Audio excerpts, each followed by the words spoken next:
3000 টাকার মধ্যে পিওর স্টোনের কাজ করা।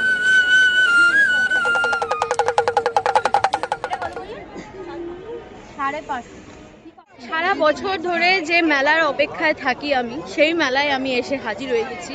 ঠিক গেস করেছো, হস্তশিল্প মেলা 2025 কলকাতার শুরু হয়ে গেছে বেশ অনেকদিনই হলো, কিন্তু আমি আজ এসেছি। আর দেরি না করে এবার এই মেলাটাকে ভালো করে এক্সপ্লোর করব, তাই চলো শুরু করা যাক। হাই ম্যাটা অবশ্যই ফ্যামিলি, কেমন আছো সকলে? নমস্কার, আমি তো বসে চলে এলাম আবার একটা নতুন ঝাঁ চকচকে ব্লগ নিয়ে। লেটস এক্সপ্লোর উইথ মিষ্টি ভাই।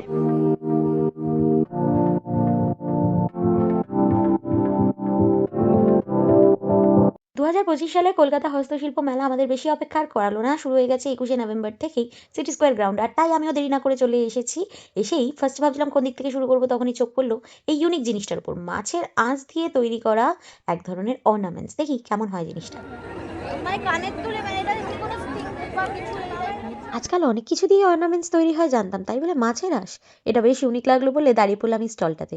তবে শিল্পী তার শিল্পকলা ক্যামেরার সামনে আনতে চায় না বলেই আমি সেটাকে রেসপেক্ট করে তোমাদের সাথে দূর থেকে শেয়ার করলাম। যদি যাও হস্তশিল্প মেলায়, অবশ্যই ভিজিট করে এই স্টলটায় মোটামুটি 150 থেকে স্টার্টিং হচ্ছে। ইয়াররিংস পেয়ে যাবে, পেন্ডেন্ট সেটও পেয়ে যাবে 600-700-র মধ্যে।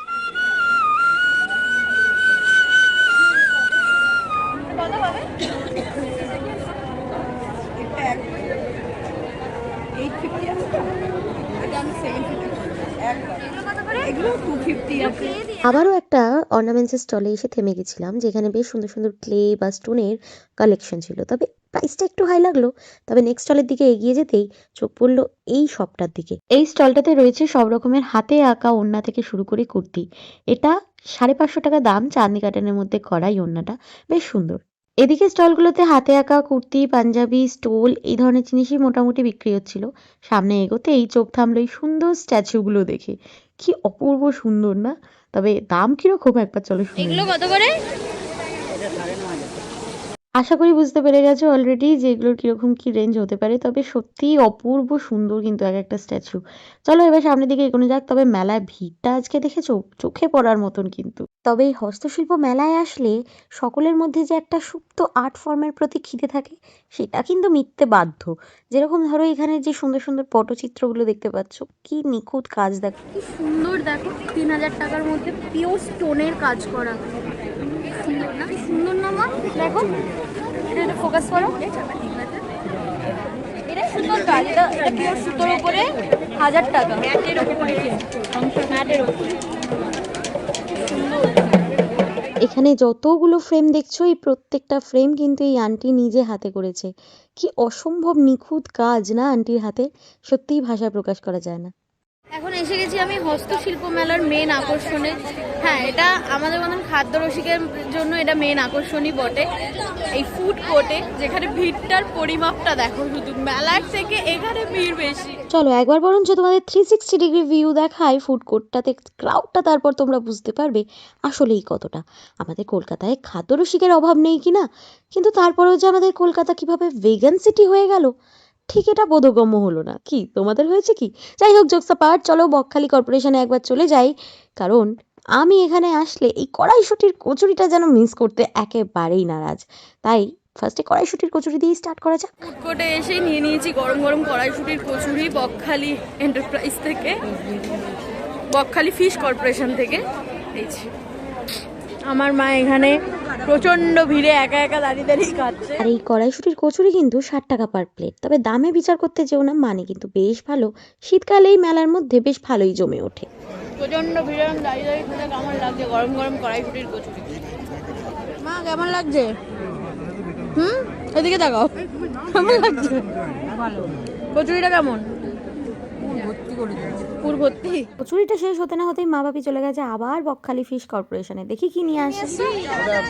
ভেটকি কাবাব, ভেটকি কাবাব, আর এখানে চিকেন কি জানো, প্রন পকোড়া। প্রন পকোড়া, পকোড়া 100 টাকা প্লেট, 4 পিস দিয়েছে। দেখা যাক কেমন হয়েছে খেতে।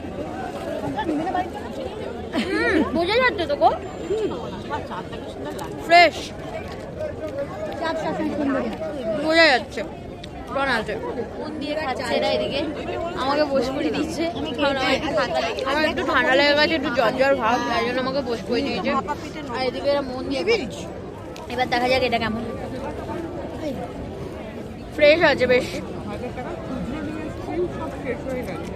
বেশ ফ্রেশ আছে, পিওর ভেটকি দেখা যাচ্ছে আর রয়েছে worth it, তাই না? ভালো না?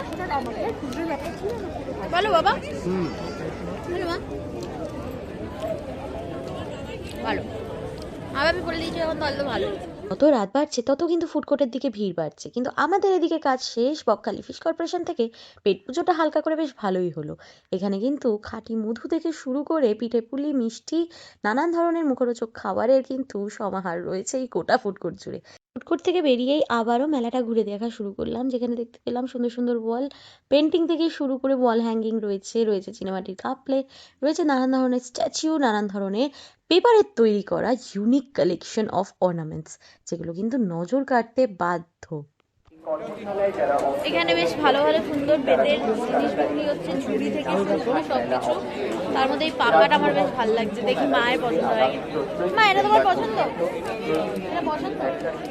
না, মেলা থেকে বেরোনোর আগে ভেবেছিলাম পাখাটুকুনি যদি কেনা যায়, তবে দেখলাম মায়ের পছন্দ না, আর আমারও বিশেষ খুব একটা কাজে লাগবে না, তাই বাইরের দিকে চলে এলাম। মেলাটা কিন্তু বাইরের দিকে অনেকটাই এক্সটেন্ডেড, দেখতে পাচ্ছ কি সুন্দর শোপিসগুলো রাখা রয়েছে, বেশ সুন্দর কিন্তু ঘর সাজানোর জন্য। অনেকটাই ক্রাউড অ্যান্ড অনেক স্টল বসেছে, মানে লাইক একটু একটু গ্যাপে গ্যাপেই স্টল বসেছে, বাট প্রাইস আমার একটু কম্পারেটিভলি লিটল বিট হাই মনে হচ্ছে, নাই না কেন, এটা জেনারেলি হয় না। তো মোটামুটি ভালোই লাগছে। ওভারঅল যেরকম হস্তশিল্প মেলা খুব এক্সাইটিং অ্যান্ড খুবই একটা স্নিগ্ধ ফিল দেয়, সেই ফিলটা কিন্তু দিচ্ছে। আমার ঘুরে বেড়াতে বেশ ভালো লাগছে, তার মধ্যে আজকে ঠান্ডাটাও পড়েছে খুব, তার মধ্যে আমারও ঠান্ডা লেগে গেছে। এটা কত? এটা 150 টাকা। দেখি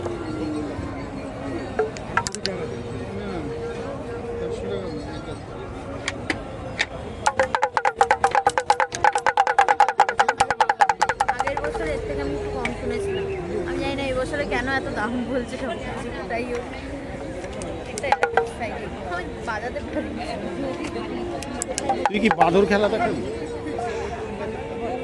আমি এটা ধরতেই তো পারছি না, আমার আঙুলে ওরকম নয়।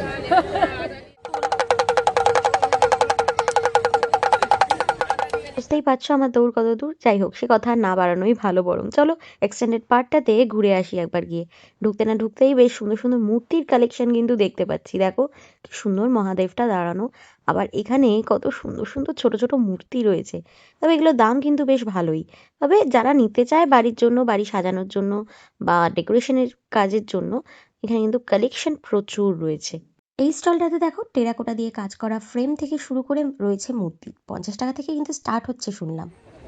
এগুলো কি টপ? ওগুলো কত করে? এগুলো 250 টাকা। এগুলো কি রং করা যাবে? হ্যাঁ। আর এই যে এইগুলো, ওগুলো 150 টাকা। এগুলো 150 টাকা। এখানে কিন্তু গাছ প্রেমীদের জন্য সব ধরনের টব অ্যাভেলেবেল, ছোট থেকে শুরু করে মাঝারি, নানান ধরনের শেপ, আবার নানান রকমের রূপের, কোথাও কচ্ছপ কোথাও হাঁস, বেশ সুন্দর সুন্দর, কিন্তু একটু কালার করে নিলে নিজেরা আরো অন্যরকম লাগবে। এই যে বাবা কি দেখা হচ্ছে এখানে, নেবেন আপনি? এখানে তো ফার্স্টেই বললাম প্রচুর প্রচুর ফার্নিচার কিন্তু দেখতে পাওয়া যাচ্ছে, বেতের তৈরি করা সবই। আবার এখানে রয়েছে এই ন্যাচারাল ফ্লাওয়ারগুলো, যেগুলো দেখতে artificial but actually natural material দিয়ে তৈরি। এগুলো কিন্তু বেশ সুন্দর লাগে ঘরে। আজকে ঠান্ডাটা কিন্তু কলকাতায় বেশ ভালোই পড়েছে। যাই হোক, তাই ভাবলাম একটু এক রাউন্ড চা হয়ে যাক। আর এখানে দাদা চাটাও বেশ গুছিয়ে বানাচ্ছিল, বেশ সুন্দর হয়েছে কিন্তু চাটা। কেমন লাগলো হস্তশিল্প মেলা ঘুরে? হ্যাঁ, বেশ ভালো লাগলো। ঠান্ডা ঠান্ডা পড়েছে, এর মধ্যে মেলাটা বেশ ভালোই জমে উঠেছে এবং প্রচুর লোকও হয়েছে। তোমরা কি কি কিনলে? না, আমরা সেরকম বেশি কিছু কিনলাম না, টুকটাক টুকটাক খাওয়া দাওয়া করে আমরা যাওয়ার জন্য এই ready হচ্ছি। প্রথম বোধহয় আমরা হস্তশিল্প মেলা থেকে কিছু না কিনে যাচ্ছি। আসলে প্রত্যেক বছর আসি আর এক গাদা করে কিনে কিনে নিয়ে আসি। হ্যাঁ, একই রকম জিনিস মোটামুটি ঠিক আছে। হ্যাঁ, মানে প্রত্যেক বছর আমরা এত কিনেছি যে ঘর ভরে গেছে। আবার হবে পরে, আবার যখন রিকোয়ারমেন্ট হবে তখন। তো কিরকম ছিল টোটাল মেলাটা? এবার অনেক স্টল অনেক বেশি, বলো। স্টল অনেক বেশি আর একই রকম সবই ঠিকই আছে, আর মানুষও একটু বেশি। ঠিক আছে, চলো তাহলে, ভালোই হলো। উইকেন্ডে এসেছি, মোটামুটি ভিড়টাও ভালো ছিল। তো এই ছিল আজকের আমার হস্তশিল্প মেলা এক্সপ্লোর, তোমাদের সাথে শেয়ার করলাম। প্রায় পুরো মেলাটাই, গোটা মেলাটা আজকে ঘুরেছি, কারণ একটু আগে আগে এসেছি। আর যথারীতি পুরো মেলাটা দুদিকে কভার করলাম, যতটা দেখানো তোমাদেরকে পসিবল হয় একটা ব্লগে ততটাই দেখালাম। এর থেকেও অনেক অনেক বেশি কাউন্টার অ্যান্ড স্টল বসেছে এবছর। অবশ্যই চলে এসো, কারণ 14 তারিখ অবধি এই মেলাটা চলছে, মিস করো না, বছরে একবারই হয়। যাই হোক, আর এই ছিল আজকের আমার ব্লগ, আর তোমাদের সাথে শেয়ার করলাম যতটা সম্ভব হলো। তোমাদের কীরকম লাগলো এই ব্লগটা কিন্তু জানাতে ভুলো না। অবশ্যই কমেন্ট করো তোমরা নিজেরা পার্সোনালি কলকাতা হস্তশিল্প মেলা 2025 ভিজিট করেছো কিনা, আর করলেও কীরকম লেগেছে সেটাও কিন্তু জানাতে ভুলো না। আর এখনও অবধি তোমরা যদি ফলো আর সাবস্ক্রাইব না করে থাকো তাহলে দেরি করছো কেন, ঝটপট করে দাও, কারণ আসছে খুব শিগগিরই নতুন নতুন ভালো ভালো ব্লগ, নতুন নতুন জায়গা এক্সপ্লোর করা নিয়ে। ততক্ষণ স্টে টিউন উইথ টকবক মিষ্টি, আর কমেন্ট লাইক শেয়ারটা করতে ভুলো না কিন্তু। খুব শিগগিরই দেখা হচ্ছে নতুন নতুন ব্লগে। Stay happy, stay tune. Subscribe now and click the bell icon to stay tuned.